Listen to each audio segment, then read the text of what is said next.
Hey, what's up, everyone? It's your girl, Sherelle. I'm the host of Let's Talk the Show, and this ain't a podcast. I want to thank y'all for tuning in with me this Tuesday, like I do every Tuesday. We got a great show in store for you. But before I go any further, make sure you click that button in your lower right corner and share this live with 3 friends you think will love the conversation. We have such a fun episode in store for you guys tonight. I can't wait to get into it. But that's all I'm going to give y'all for right now. But before I go any further, I got to give you something I'm grateful for. I want to say that today I really am grateful for being, I don't know, I'm just thankful for God. I ain't gonna lie, I don't have nothing deep today for y'all. It was a very long day today for me. But maybe go ahead and share this live with 3 friends. And we gonna get into it. We got our special guest in the audience, y'all. I'm so excited. We gonna get right to it. So give me a second. Let me share this and then we gonna get into it, y'all. I'm so excited to have y'all today.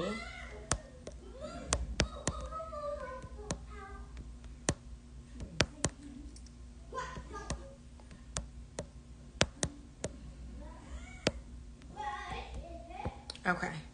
All right. So our special guest is in here, so let's get him in here.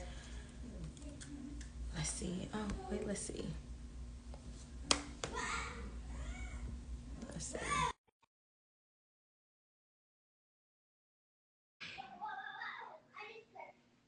I'm not going. What's up? What What's up?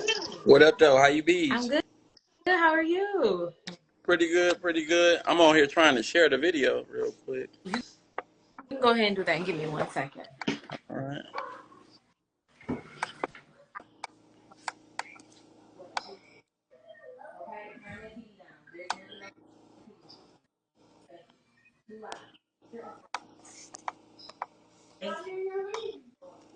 Yes, I can.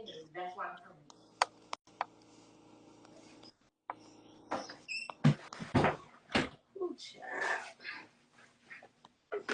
Okay, sorry about that, y'all. And my mama first. So, okay. Yeah. Hey, I see y'all dropping in the comment section. Hello. If y'all joining, make sure you drop something in the comment section that you are grateful for. Okay, we have to run this back Yes, because, yes. okay, well, before we get into all that, welcome to the show. I'm so happy to have you back. Glad to be back. Glad to be back. Yeah, this is something we didn't get to talk about last time, but we gonna run it back Why today. But I keep before we, saying failure to sin? Fail to sin. I don't know. I don't Okay. know. Okay. Instagram been real janky lately, Okay. so I have no clue. I had problems too. Um, but you got to get the people something that you're grateful for. We got to kick off every show with something that we're grateful for. Because too many times we get caught up on what we don't have and we're not appreciative of what we do have. Well, I am grateful for family first and foremost. Like that's one thing I'm grateful for. Just I was able to see my mother today, my brother today, my grandmother, and yeah, man, family's something near and dear, and I realize that everyone isn't able to do that. So, whether distance, whether no longer here. So I'm just grateful to have that and create memories with them. I agree. I feel like the older I get, that's like my biggest priority. Not that it wasn't before. I feel like I was young. I want to have fun. I want to be out and about. But like family is like top priority Yeah. nowadays. So You want to hear something that's also crazy? what's up? So I'm embarking on my high school reunion. We ain't gonna say which one it is, just high school reunion. And I remember when I graduated and Facebook started, I joined this group. It was like I planned the shit on everybody I graduated with, da da da da. And I'm just like looking back, years later, I'm like, no, I'm just happy to see people alive, like happy to see people doing well, and just watching people journey and their story, and it's Yeah. just like I'm like, wow, that's growth. Because it was just like I was quick to join that group, like click, click, click. I'm joining this group. Wait till they see me. I'm a ball out on them. It's just like no, I'm just happy to see my people and Yeah. people that's from where I'm from. I agree. I definitely agree. I know that you said you wasn't gonna, say what year the reunion was for, but the fact that you said is when Facebook started, I'm just saying that you Yeah, no, kind of gave it up. for real. Yeah, I mean, I'll say this. I graduated 2004, so we're putting together our 20-year reunion. Woo! You getting up there? Yeah, yeah, but I'm still looking, still healthy, still And good. So that's all that that's matters. really all that matters, because it's some people not going through some things. I can't imagine at this young age. I could Hmm. not imagine.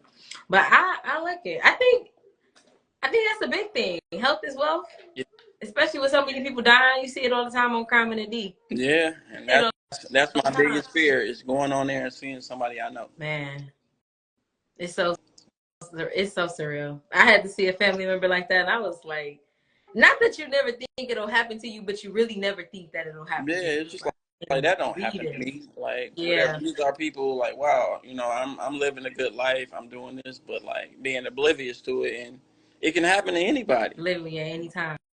Ain't nobody Right. exempt. That's crazy. I agree. So we spending the block on this interview because I feel like it's been at least maybe over 2 years since I sat down and chopped it up with you. Shout out to Andre for the plug, because Andre was initially the one who reached out to me and let me know that you were trying to do an interview, or you were just looking to tell you a story, which I definitely enjoyed that conversation. We had a real good. Shout out to Dre, man. Shout out to Dre. It's a small world too. It's such a small world. Okay, It, but we spending the block it's, today. it's been Chop it up. 3 years. It's been It's been three 3. years. Okay, July 2021. that sounds about right. That Mm-hmm. sounds about right. Whew, that was right after the pandemic. Man, that was such a beautiful time. Well, not for everybody, but it was, people was eating crazy during the it was going crazy. Okay, but we spend the block today to talk about your pops. Okay. Spend the block talk about your pops. We touched on that shortly after the closing of our first interview, and Right. that's a big Yep. part of your life.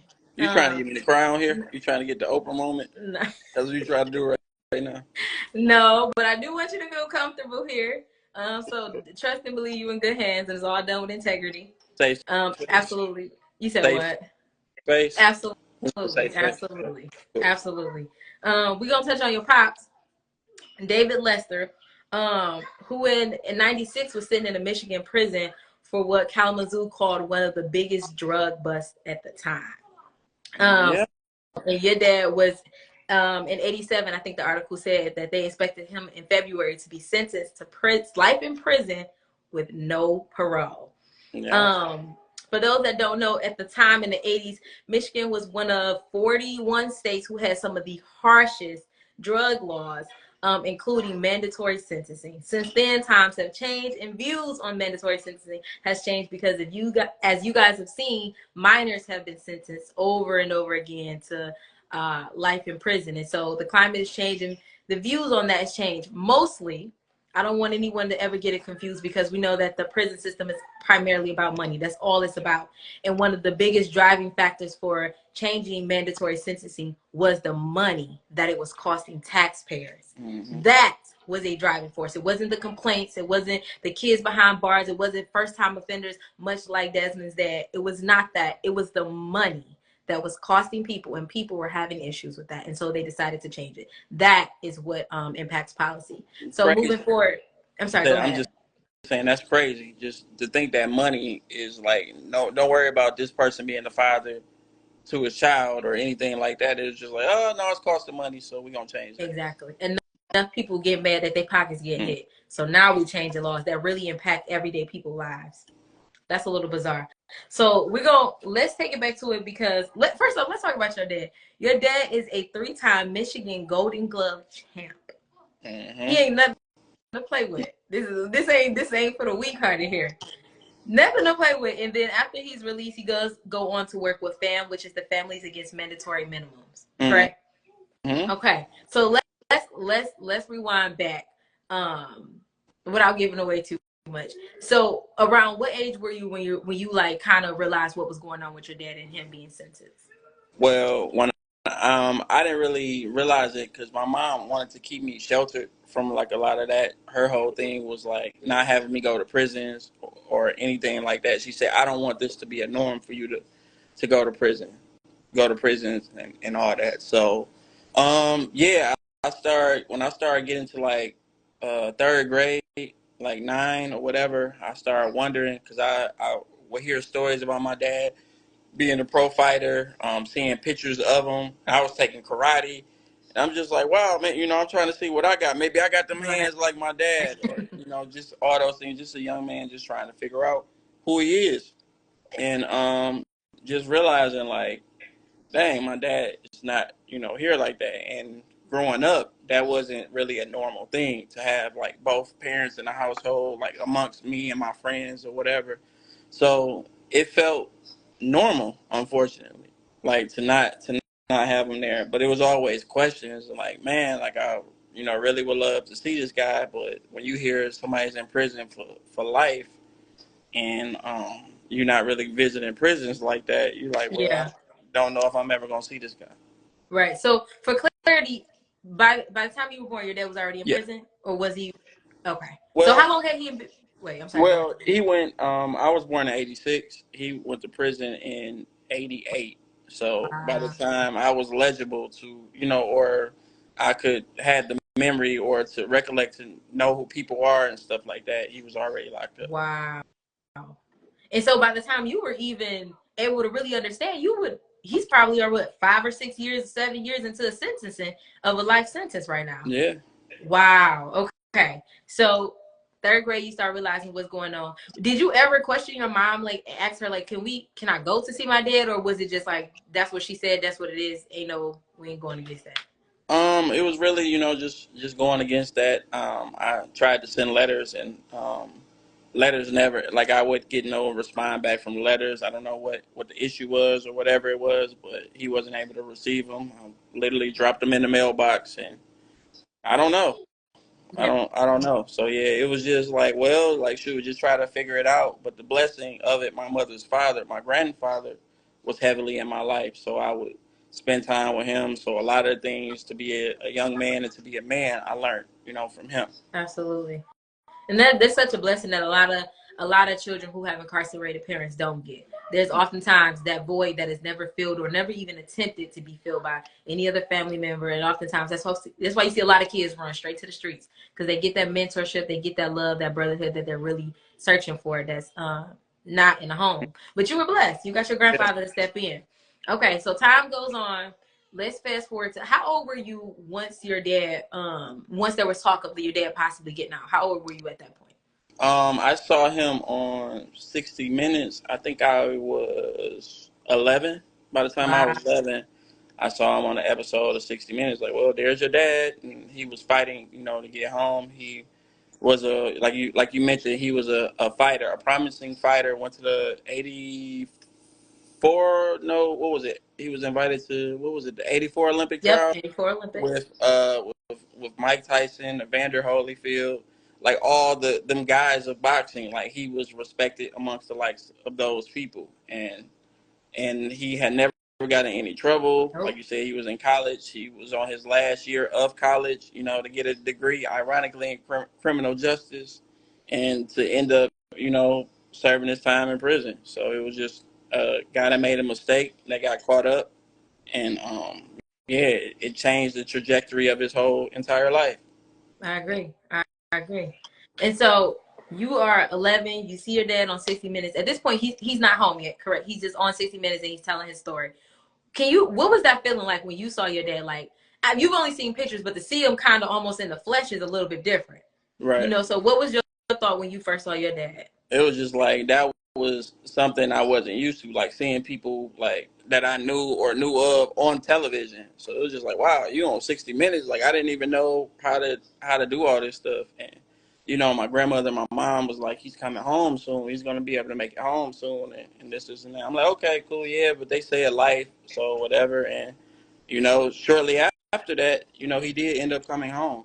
You I there? met my I met my father in, what was it, '96, when I was 12 years old, and is my math right? My mathing. What I I was think I so. was Yeah, I think it's right. Yeah, I was 12. He came home. He showed up to my grandmother's house, had the suit on. He was like, "Hey, how's it going, son?" And that's what started our whole relationship, right? So I want to keep asking about these moments, because these are important moments, especially at 12. You're just starting to hit that age where you kind of feeling yourself. You got your own personalities. You got your own thoughts. Mhm. What is it like seeing, like, this is who this is who helped make me. Like, this is my dad. Like, I've never seen him. I've heard all these stories, like, you in the flesh. What was that moment like when you saw him at the door? It was just like wow, and it was my dad was a massive dude, so it was just like he was like 6'2", had some weight on him, like he was a big guy, and I got my growth spurt late. Fun fact: my dad was 6'1", 6'2". My mother was 4'11", so I was a little guy for the longest. I'm looking up like wow, like this my dad, and like I'm this little guy, whatever, and I'm like it was just cool, and it was just like to learn things and to realize like oh your favorite cereal is Frosted Flakes like mine's, or you chew ice, I chew ice, like it was just like those little bitty moments. You like sports, I love sports, and it was just like cool to see where you come from, and I feel like that's needed, and like just for any man to have his father in his life, like for confidence boost alone, like just to push you like no you're gonna figure it out or whatever. I love all the mothers in the world, but for a man it is also great and needed to have that father to give you that confidence that only a man can instill in another man, because he know what he needs because he's been in that exact position. Absolutely. So yeah. Absolutely. So you're 12. So you go through your teens. You got your dad around. What was it like? Because not only were you a little guy and your dad is physically larger than you, he's also this bigger than life presence.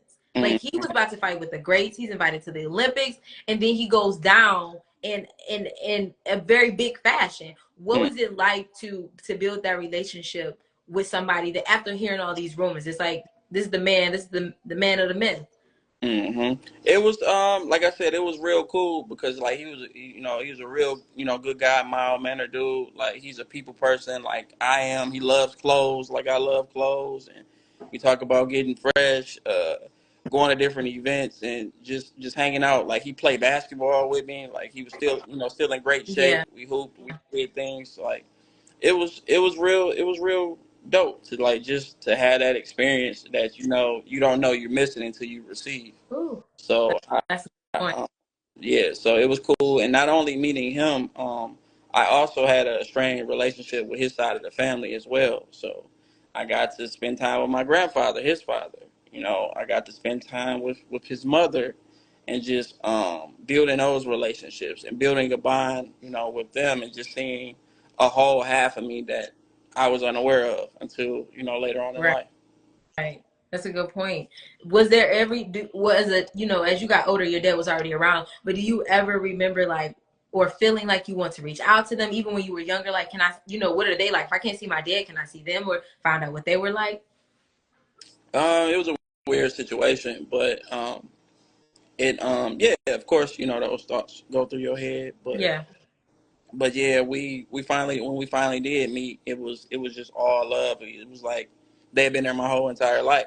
So I love kicking it it. with them, my grandmother, super, loving, great cook. Go over there, good food. She made some of the best lemonade. My grandfather, real stern dude, but was real still active. Like in his late 60s, he was still running around, like late 50s, early 60s, jogging, and like he was fast. And I remember when I was in 8th grade, this dude beat me in a race. Like as an old man, I'm like, man, you're not supposed to win. Like what the hell? Like, but like he was always like a real stern dude and taught me a lot of values. I miss him as well. He passed away, but I'm sorry the biggest lesson I learned from him is like be a man of your word. Like whatever you say you're gonna do it. Like he was real stern on that. Like my grandfather, if he tell you he's gonna pull up at 4 o'clock to whoop your ass, he's going to be there at 4 o'clock to whoop your ass. If he tell you he's gonna be there at 4 o'clock to give you $100, he's going to be there. Whatever he tells you, his word was bond, and I tried to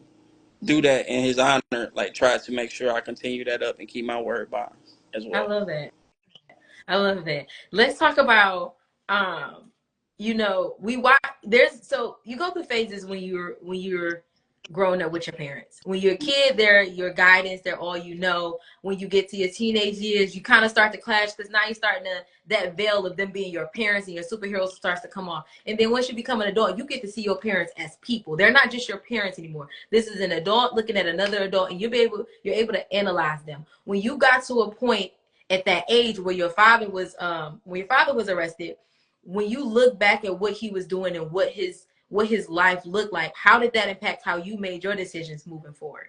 Yeah, that's one of the reasons I feel like I've been blessed. Other than God, God getting that through my head that I promised myself I would never have my mother pick me up from precinct.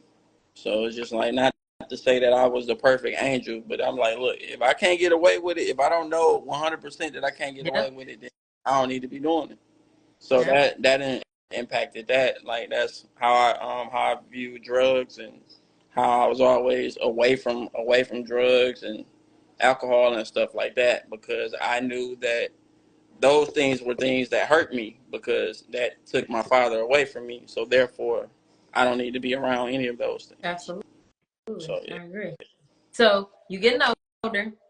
I think that conversations we have with our parents, the way they tell, not I tell my son the truth. I'll be honest. I tell my son the truth, but I tell age appropriate truths. Right. I will give you the truth in a manner that fits a 5-year-old's mind. Right. Simple as you can fit.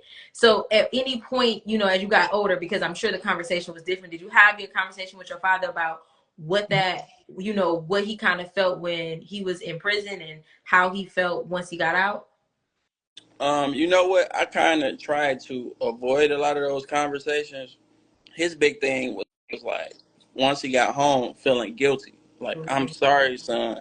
I wasn't there. I wasn't there. And the thing about hearing that over and over again, it just brings back unpleasant memories. So it's just Yeah. like instead of worrying about the past, which we can't change, let's just live it up now. Enjoy the time we here, spend time here. Like, yeah, I really didn't ask too much about that. I just really asked about like how were you able to just keep your composure, or how were you able to just make it. He was like, I've always had fight in me. He was like, it was until that moment, when I got sentenced to life in prison, I had never lost. Ooh. I was always successful in sports.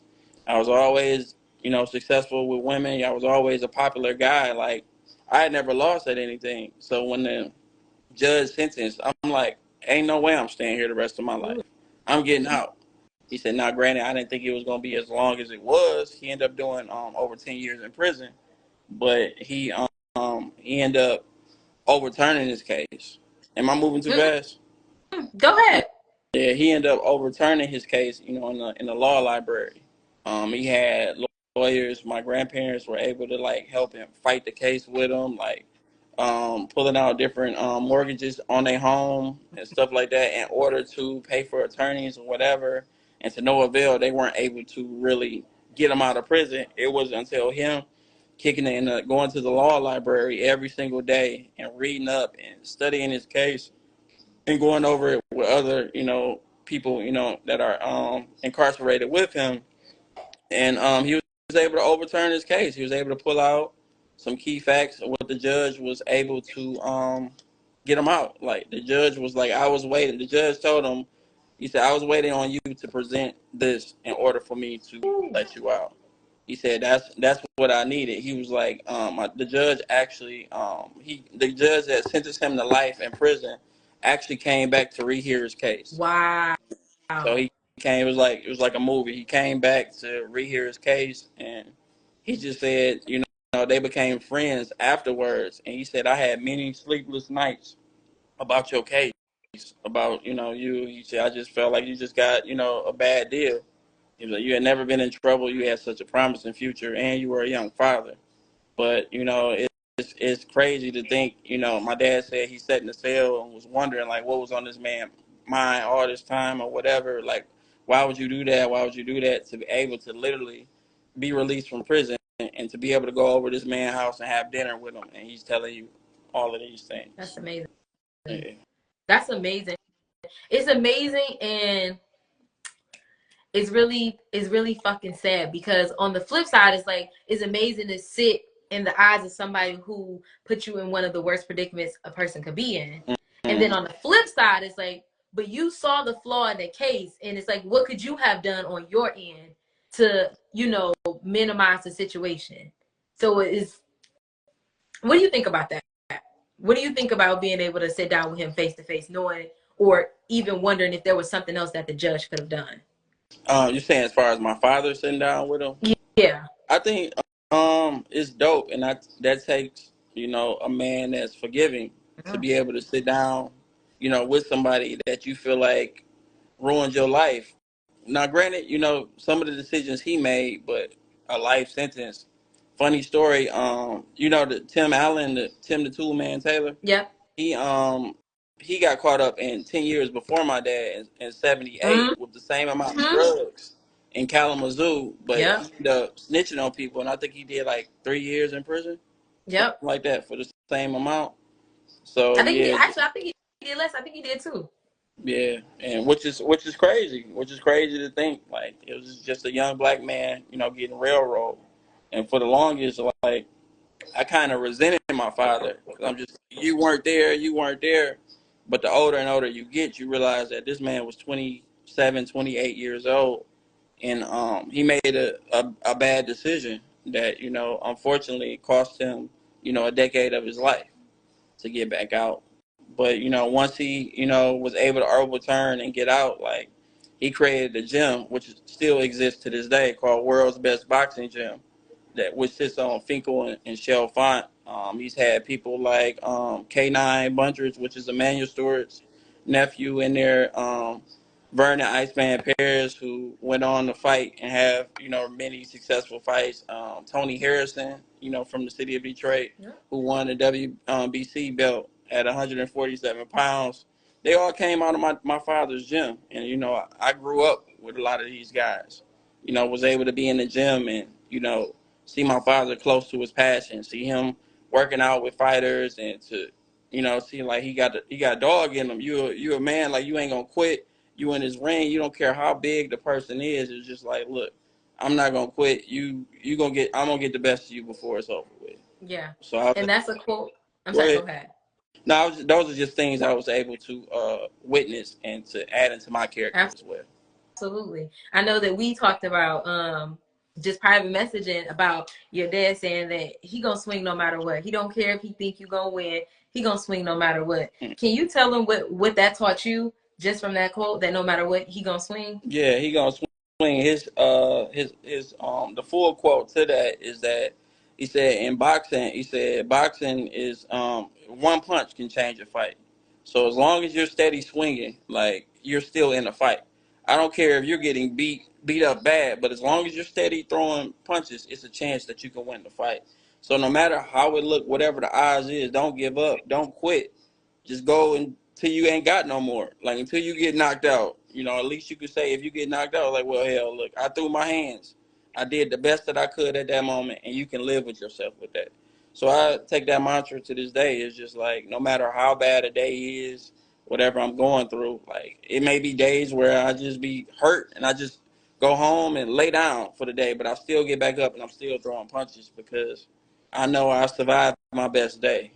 I mean, my worst day, excuse me. The worst day that I've ever had, and anybody living, you were able to survive that day. Mm-hmm. So it's just like, keep swinging, like, root for you. Like, you ain't got no choice but to win.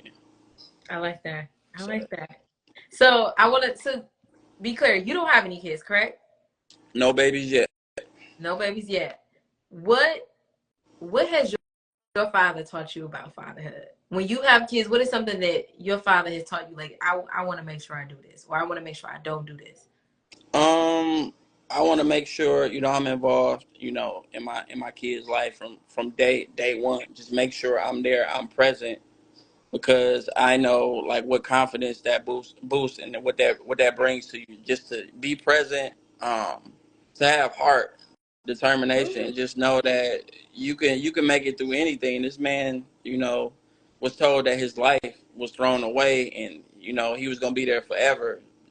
You got people in the jails talking about you ain't never getting out, you ain't never doing this, and he made it through, and it took a minute to get out, but he still was throwing punches, and he made it. So just have resilience, and just always bet on yourself. That's what my dad Absolutely. pretty much taught me. Absolutely. I think betting on yourself is is a number one bet. That's a bet you're gonna always win on. And the fact that nobody would have helped your dad if he didn't help himself is a prime example of betting on Yeah. yourself first. Going to that library literally saved his life. Yeah, and then he continued to bet on himself. When he came out, he was a hustler, entrepreneur. He sold cars. And I also mentioned he opened up a gym on Finkel and Shell Font, World's Best, where he helped save lives of a lot of underprivileged kids, allow them to come to the gym for little to no money, not really paying gym dues, whatever, but teaching them a life skill that they can learn. Absolutely. And with boxing, I feel like boxing is more than just throwing punches. It teaches you a lot about yourself. One, you can't quit, and once you stop throwing punches, that's when you really get hurt. And like when you give up when you give up in the ring is when you get hurt.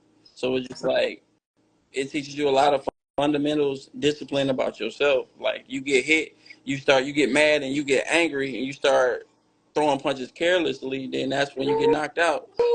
So you have to remain focused, and I recommend anybody, especially if you have a young man or a son or even a daughter, but I think everybody should box. I think it's something that, not saying you got to compete, you got to be Floyd Mayweather or anything like that, but I do feel like you should know how to do that because it teaches you a lot more than just, throwing punches. I like that. You said something about getting angry and moving carelessly. When you get frustrated and you start moving desperately, you are leaving yourself vulnerable to a lot more shit than you can possibly imagine. Yeah. Moving desperately will always, always, always put you on the chopping block. Yeah. In the words of Clifford Harris Jr. or T.I., he says, always be the thermostat, never the thermometer. So it's mean like you adjust the temperature. You don't react, or you don't react to whatever somebody else set the temperature to. Okay. So I thought that was dope. My mom always told me that you never react to people, you make people react to you. Ooh. So yeah. Your mom got some wisdom. So we didn't get to touch on that. How did well, I mean, you're an adult now, but do you remember feeling like the climate of the house once your dad came home? What was it like being at home with your mom once your dad got out? I think it was dope. Of course they weren't together when he got home. He had another wife or whatever. But you're saying the climate. Yeah, like how was it? Just like when somebody comes home from jail, it's always like, is it excitement? Is it just like an adjustment? Everybody's trying to get everything acclimated when they're back. Like, what was it like in the house? It was excitement, but when my dad did come home, he did allow himself some months to be home before he came and approached me. So he wanted to make sure he had a job, he had all this stuff together to where it came home, so that transition was smooth. So yeah, we once he came home, we hit the ground running. Hanging, going to arcade, going to Laser Quest, playing basketball, just kicking it, getting to know each other and stuff like that. You said what? That is so nice. That's that is so not nice. That is so responsible. That is so responsible to do, because I don't know, just from my experience, I feel like I see a lot of people come home and it's such a chaotic transition. Like they just come back, and not saying that they are by any means trying to stir up trouble, but they don't come back trying to like pick up where they left off necessarily and do the right thing and just add to. They just come back in and they just like make a mess. They just stir it all up. But for your dad to say, let me get it back together before I come, like I want to come correct, that says a lot about his character. Yeah, he was a hustler, so it was just like getting money was his thing. Like, so he was like, no matter what, he was a Capricorn. If you know anything about Capricorns, like they like to get money. Money is an emotion to them. If they don't have money, like you can tell, like they attitude, they move or whatever. In order for them to be comfortable in life, they like to have money, and they're very frugal with their money. They spend on what they want to spend. So that's what he came home. He started figuring out ways to work with at the law office, at the law office, making money, helping people that were in situations, trying to keep them from going to jail, stacking up his money, figuring out ways to legally get money in order to have the money to buy a building and to create a gym, and to he was always goal driven, always getting to it. Absolutely. Time goes on. You're in your 20s. You and your dad are building. You becoming a young man. You're making your mark in the city of Detroit through radio, through fashion. Let's say, I ain't giving away your age. Let's go 25, 26, 27. What is your relationship look? Because now you're entering a different phase. Once you're approaching your 30s, you're entering a much different phase in life. So what was your relationship at this point looking like with your father? As far as with my father, unfortunately, we lost him. We lost him in 2013 when I was 26. So, but I liked for him to be able to see who I was, my connections, like the hard work that I put in. Like when he had a fighter and they had to do a radio interview, I was able to pull a radio interview with Dr. Darius. I was able to, be the connect for that. I knew how to do stuff like, okay, I got a camera, let me film some stuff. I did a hip hop cipher in his gym. He wasn't there, but he heard about it and how big it was and like my connections. He was just like, wow, like you really doing stuff. It was funny. One time we had went to a friend of his had a store, a dollar store, and he had a young girl working, and the young girl was flirting with me, and so he was like, "Wow, I'm used to all the women flirting with me. Look at my son, a grown man got these women, flirting or whatever." So it was just dope to see how that relationship. I remember one time, like one of the greatest things we did was we went to Vegas. I think it was June of a year before he passed, 2012. It was in 2012. His fighter had a fight, and we was able to go to Vegas, really kick it, just spend time together in a different city, help see him in his training a fighter before a fight, his fighter winning, and just that alone time that he ain't have to worry about stuff going on in the city or obligations. It was just me and him, and then other than when he trained with the fighter, and I was right there. So like that was a real memorable trip. It was super dope, and I enjoyed it. Seeing we were so much alike. That's amazing. I like that.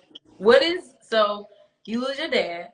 I want Mm-hmm. to ask, what's one thing that since he's been gone, like that you like, I wish I could what's one of your most memorable things you wish you could tell your dad right now? One of the most memorable things since he's passed, Yeah.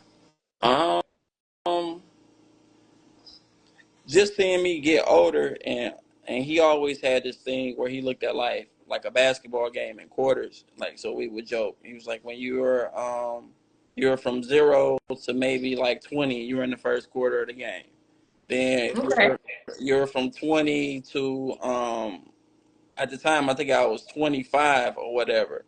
He was like, "All right, man, you in the second quarter. You got like 5 minutes left in the second quarter or whatever." Then you get to your mid 30s, like or your midlife crisis. You at halftime, and so it was like different quarters. And it's funny, like I remember the first time I got my first gray hair, and I thought I was from using wave grease in my hair. And I'm like, what is this or whatever? And it was a gray hair, and my mom brought it up. Your dad would have died laughing at that to see. He was like, okay, son, you in halftime now. You got to get it going and stuff like that. So just seeing me grow as a man, seeing accomplishments or different things I go through, to be able to just run it by him. Like, what do you think about this? Or what do you, whatever? Like, I wish I could do that. But, I still talk to him.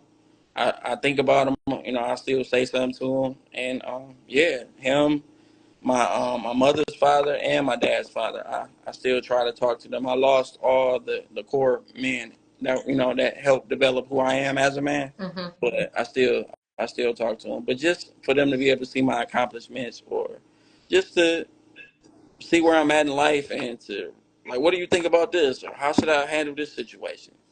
Just that coach in the corner. I do miss that. Ooh, I like that. Do you feel like your dad always gave you good advice? Was he honest? Was he blunt? He was honest for the most part. Then it tripped me out when you said it changed when it goes from you as a child to your dad being a Oh yeah. authority figure, and then you get the relationship. You grown, he grown. He would come to me and ask me questions. I'm like, nigga, I'm supposed to be asking you that. He said, man, you grown too. I want your opinion on things and stuff like that. So yeah, I thought that was always dope. Yeah. It says a lot about, I think that when your parents start to ask you things, especially when you're an adult, it says a lot about how much they respect you Mm, and what they think about how you process your mm, life. It says a lot that they would even trust, because it's like, you ain't really got to ask me nothing. I'm sure you got the answer, or you right, got it good figured out. So to trust me to give you some advice says a lot about what you think about me just as a person and as another adult. right, Because I'm not a kid technically right. no more. Right, So and it's real human yeah, of a parent to yeah, ask a child. This is somebody that came from me, and I'm supposed to be the protector of this person, and but you like, hey, I need you to help me in the situation. So I absolutely. think it's very very human. Like whenever my mom or my dad would ask me about different things going on in my life. So yeah, one of the greatest feelings. But it was hard. Like I didn't like. I'm not a big crier, so it's just like it's a lot to take me to cry. Not that I'm too cool to cry, but it's just like I handle my emotions and I mourn differently. So the funeral happened. I didn't cry at the funeral, but before the funeral, my dad was looking to connect me with a guy that worked with ESPN. And so I had met with him, and we were looking to put some things in motion because I do radio, TV, and film, and possibly internship or turn into something or whatever. So after my father had passed, and this was actually before the funeral. Let me take that back. When my father had passed, I called the gentleman that he connected me with. I'm like, hey, how's it going? I'm like, this Desmond. He was like, yeah. I said, man, I just didn't know if you heard the news. I just wanted you to know, my father passed or whatever. He was like, yeah, I heard it. He was like, I'm so sorry to hear that. I was going to give you some time before I reached out. But one thing I wanted you to know that when your dad connected me with you, he said the first thing out of his mouth was, this is an amazing young man that I want to connect you with. Not because he's my son, but just the guy that he is, and I would love for you to take him under your wing. Oh. And I broke down after the phone conversation, not for the fact of, I was glad he thought so highly of me, but I'm like, man, there's so much more that I want him to see, and I want him to see me grow. I'm not where I would have wanted him to see me. I want him to see me go a lot Yeah. further. And man, if you think this is something, wait till you see this or whatever. Right. But, revisiting that, over 10 years later, it's just like, at least he knew my character and he knew what I was capable of and the Yeah. man that I was. So Yeah. I think that's cool. Do you ever feel like you were robbed? Um, I felt like my biggest thing about life is being fair. Yeah. And the older and more I get, one of my biggest lessons, you hear it's cliche to shit, life isn't fair. But I'm just like, Yeah. why would anybody do this or whatever? Yeah. I feel like it wasn't fair, but the time we spent together was dope, and I made the best of it. Ironically, I met him at 13, and he died when I was 26. So those 13 years that I Wow. missed, I got him back. So yeah, I think it wasn't really fair, but just really it teach me more and more. Like when I lose anybody, you just gotta live it up. And people talking about they have issues with their parents. Friend of mine, like, man, I can't be around my dad for 5 minutes before we get into it. Well, be around him for 4. Take what you can tolerate, and then leave. Because once that person is not there, no matter what it is, you still gonna miss him Yeah. or miss her, your mother, or whoever it is. Like you have to really take advantage of the moment in the present. And live in the moment instead of thinking, oh, I'm gonna do this next week or whatever. Like, no, there is no tomorrow. You have to exist right now, and bickering or getting into it with anybody, like anybody you into it, like, well, no, man, fuck this person, da da da da da da da da. But I'm like, if that, I ask myself before, and this is also how I determine if I love somebody, just not as romantically, but like just as a person. Do I love this person? If this person, if I found out this person is no longer here a day, would it affect me in any way, shape, or form? If so, then yeah, okay. Whatever the issue is that we have between each other, let's figure out a way to make it cordial. Like not saying we got to be best friends or whatever, but just make it to where it ain't no issues. Because it's just like, man, they used to say it's here today, gone tomorrow. No, it's here today, and you can be gone today. So it's just But like, with that being said, like, cut the dumb shit. Like, just really like work on your relationships and just enjoy the time while we're here. I like that. I think you made a very good point. You see a lot of conversations about people having beef with their parents, and not being able to tolerate them for a long time. I can truly fucking relate. But I love the fact that you said if you can't spend 5 minutes with that motherfucker, spend Yeah, 4 with them. And just get the fuck on after that. If you can't do the whole, that's cool. Because sometimes you do got to be able to take people in doses, even our parents. yeah, Because like we said, we get to a point and they're not our superheroes no more. They're not our guardians. They're not our mhm, end all be all. They're just another adult that yeah, raised you, and you get to look at them from another adult perspective and say, you know what? Yeah. You just a person like I'm a person. Yeah. And not be so. I think that's brilliant what you said, and not be so hard on your Yeah. parents, whatever. Because what you realize, what the decisions that they're making, like this is their first time doing. This is their first time being a parent. Like they freestyling this shit just Okay. like we freestyling life. So it's just Okay. like allow grace, Winging like this shit. like allow as you. I'm sure you realize you. I know you're a mother, so it's just like you realize you freestyling. Like even meals, like oh, what we gonna eat today? I swear to God.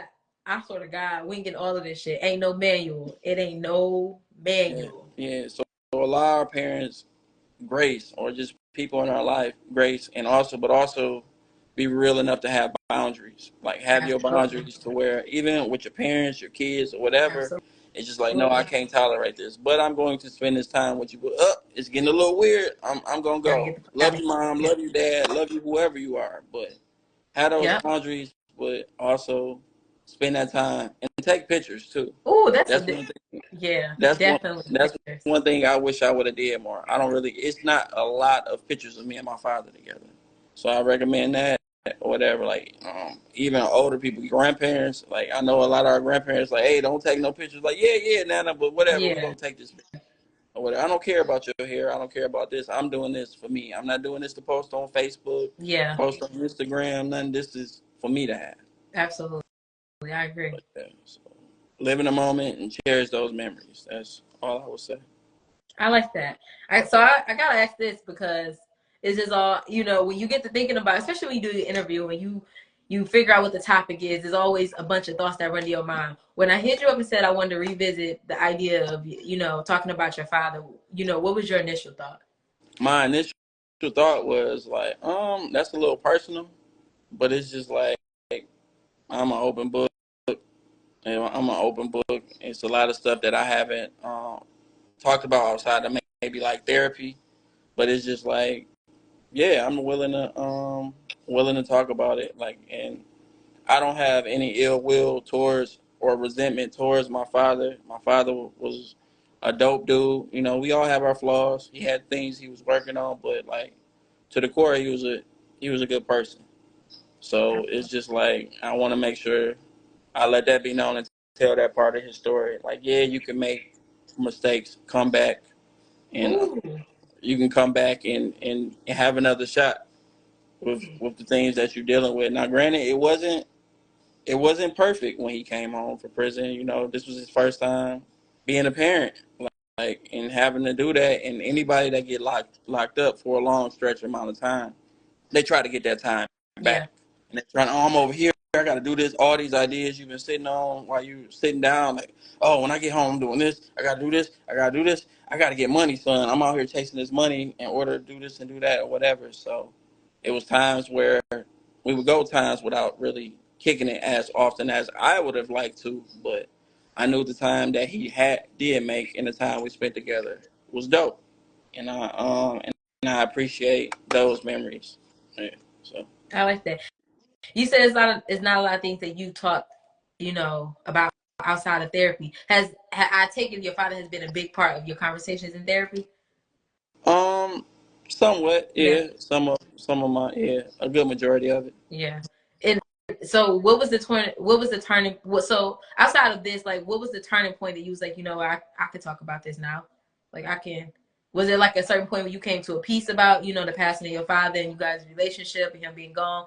Was there a turning point you was like, yeah, I think I can actually say this out loud and not get choked up or not be angry or anything?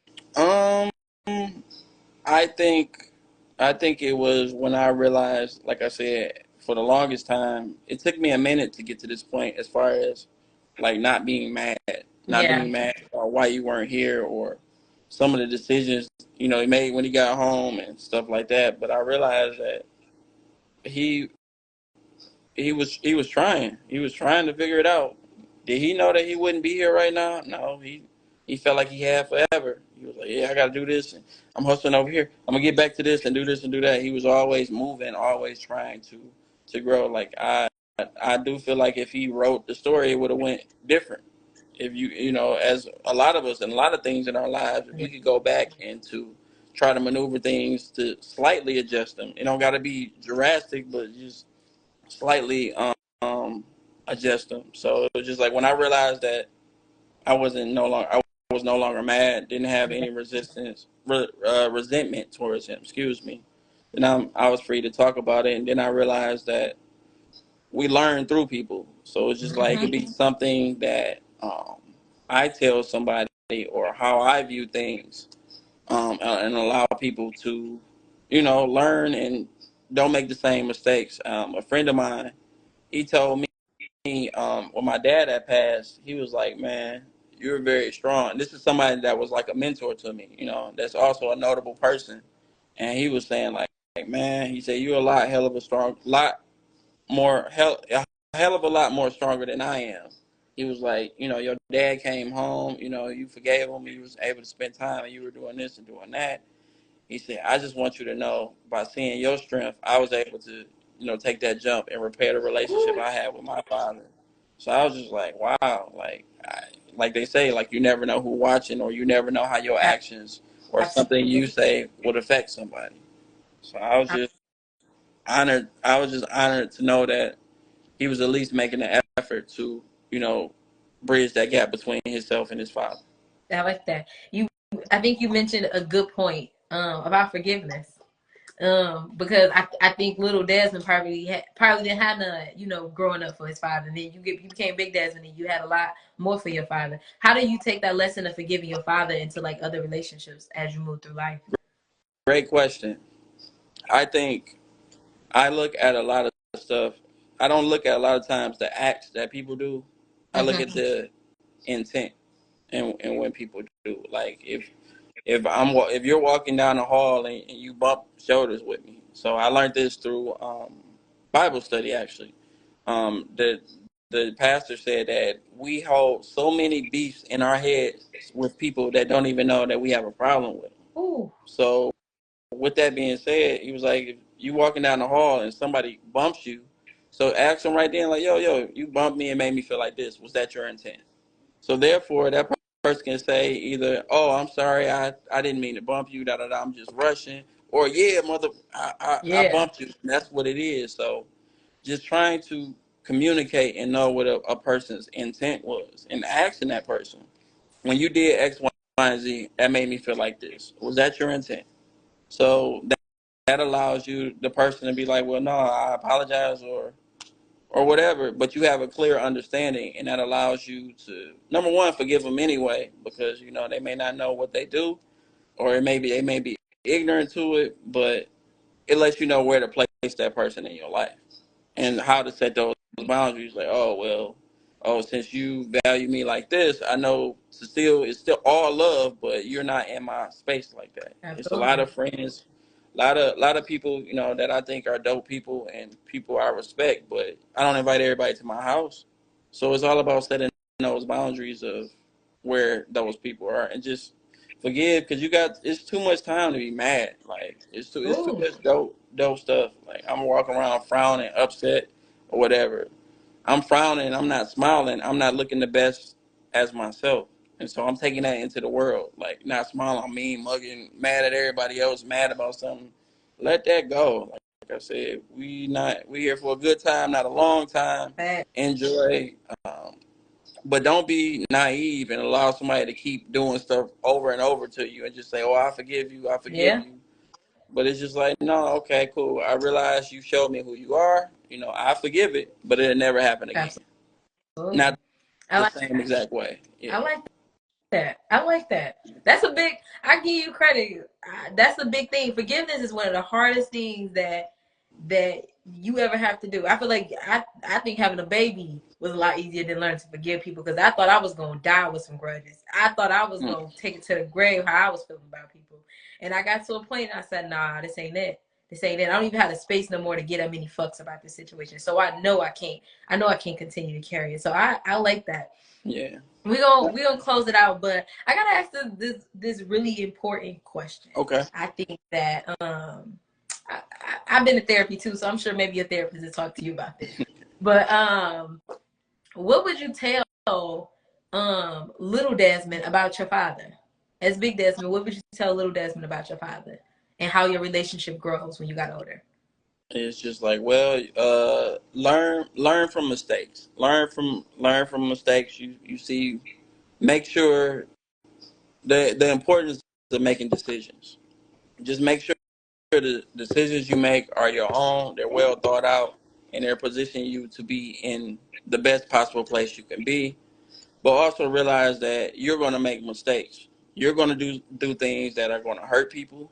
You're going to not may not be intentional. You know, you Yeah. may hurt feelings. You may fall short in certain aspects. So as you want those people to forgive you, you have to forgive those people that hurt you, and just know that like hey, just live it up and enjoy the memories and whatever, and take more damn pictures with your father because you don't know how long he's gonna be here. I love it. I love that. Well, I tell you this, we joked about this before all them got on, but I ain't get my Oprah moment and you ain't cry, so I feel like we did good. Oh, I tried. I held it back a little bit. You almost got me a couple times, but I kept swinging. I kept swinging. I kept throwing the punches. I No. like it. Well, Desmond, I am so happy to have had you back. I definitely was excited to spend a block on this interview because I know that's such a big chunk of your life. And like I told you, I did a lot of research, and your father continuously popped up throughout looking you up. So I'm definitely glad we got to spend a block on him. We got to go out the same way we came in. You got to get the people something you're grateful for. Before I do that, I want to say a shout out to you, Oh, like for you thank you. consistently, doing your show. Like I said, we did this interview 3 years ago, and you still at it. You still doing your research, no matter if the person got 1 million followers. Because I come in and see some of your interviews. The person got 1 million followers, or they got 200 followers. You still asking thorough questions, and you really, doing your job to help people tell their story. And I Thank you. I appreciate that a lot. Thank you. I really appreciate that. For sure. For sure. Something I am grateful. Something else that I'm grateful for. Um. For the longest, I struggled with gaining weight. So now, like, yeah, I've always wanted to gain more weight. I was always hearing the jokes like, "Oh, you skinny, you skinny, you skinny." Okay. Now I'm able to gain weight. I done gained like 25 pounds, and I'm like, Okay. "Oh, okay, I like it." And, I've been in the gym, so Okay. working, and yeah, it's gonna be a cold summer next summer. So I'm just happy and grateful for that, and I'm healthy. Amen. You can't go wrong with the health. I gotta ask. I know he's wrapping this up. Why you want to gain You weight? said, why did I want to gain weight? Yeah. Um, I didn't want to be skinny, and I know that to add more weight as far as muscle mass, Yeah. not just trying to be like hey Fat Albert or nothing like that, but just to be bigger. And like my goal was to get to 185, and I'm there. Hey, So congrats on the goal. thank you. I And like it. it's just I like like I'm it. not a kid anymore, so it's just like No, put a little bit more weight on my I body. like it. I'm happy for you. Thank you. I like it. Well, I gotta go out the same way I came in, but before I do so, I want to thank all my amazing viewers and everyone that came to see us have this amazing conversation with Desmond. I want to thank y'all so much. I cannot do the show without you guys, and I hope you guys tune in next Tuesday at 8 p.m. for a brand new episode as well. But as usual, Desmond, I definitely have to thank you, like I said, for spending the block on this interview. Delayed is not denied. I did not forget about this. This was always in my pen. I was like, I'm gonna circle the block when it's time. And it was definitely time to spend a block on this interview. So I thank you so much for coming. I thank you for your good energy that you always bring and the gym that you always drop. I genuinely appreciate it. And like I said, again, thanks to our beautiful, beautiful, beautiful audience members. I appreciate you guys and our viewers. I'm gonna go out the same way I came in. I would say that today I am grateful for, I don't know. I say for being resilient because Lord knows, baby, I was tired of shit when I got off work today. I did not know how I was gonna get it done. You did it. But I was dog ass tired. I ain't gonna lie. But I appreciate God for giving me that spirit, and not letting things hold me back too often. So I'm grateful for that. As always, you guys, my name is Cheryl Carter. I'm the host of Let's Talk the Show, and this ain't a podcast. I will see y'all next Tuesday. Peace. Bye.